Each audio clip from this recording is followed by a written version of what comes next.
In this series of videos, I'm going to offer my perspective on some topics that pertain to the Second Amendment, guns, our community, the industry, and our history. I'm calling it Mansplaining 2A. Here we go. When do the police flip? When do we fall to the Mexican model of law enforcement with corruption, bribery, extortion, strong arm tactics, infiltration by criminal entities into law enforcement and vice versa? I don't know the history of the Mexican law enforcement situation. Obviously, the cartels, massive influence there.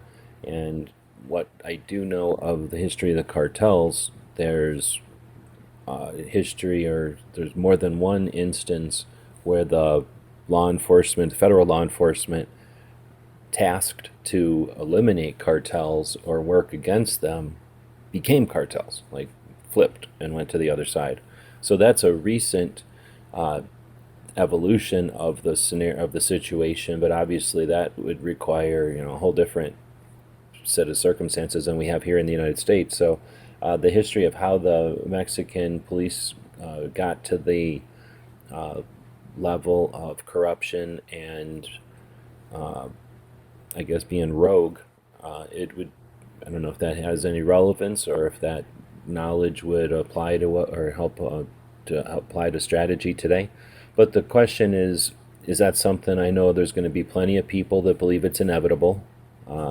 How many years in a row do you want to believe something's inevitable before you ever understand something is possible?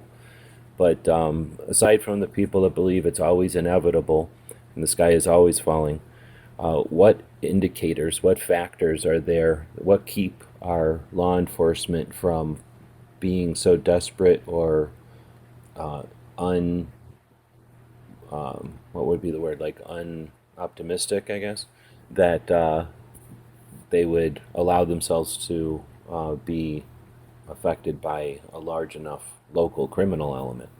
I guess it would require large enough organized crime to become large enough to compete with the police and offer enough services that they would be able to function without, to parallel. But also, I don't know. I think really the removal of firearms from the communities, once people were all victims, it would be difficult for the police to try to police or protect everyone. It's just not possible unless there was half of us were in the police. So I believe if you remove the ability of the individual to protect themselves, criminals can become much more bolden. They know that no one can protect themselves. That's a lot different than some people might be protecting themselves.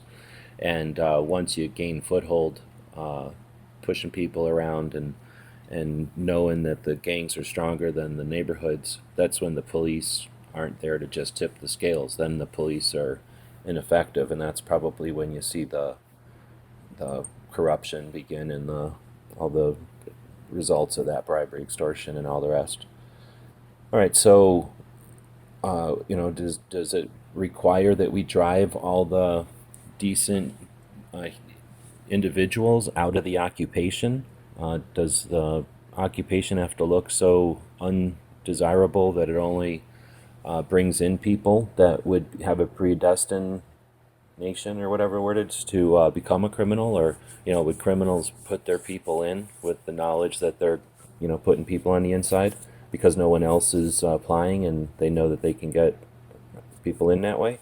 Would you even need to send in willing people? With some of the tactics that are used by the organized crime out there, you take someone's daughter or children or wife or something, and they're gonna probably comply, right? There's some extortion that's done like that.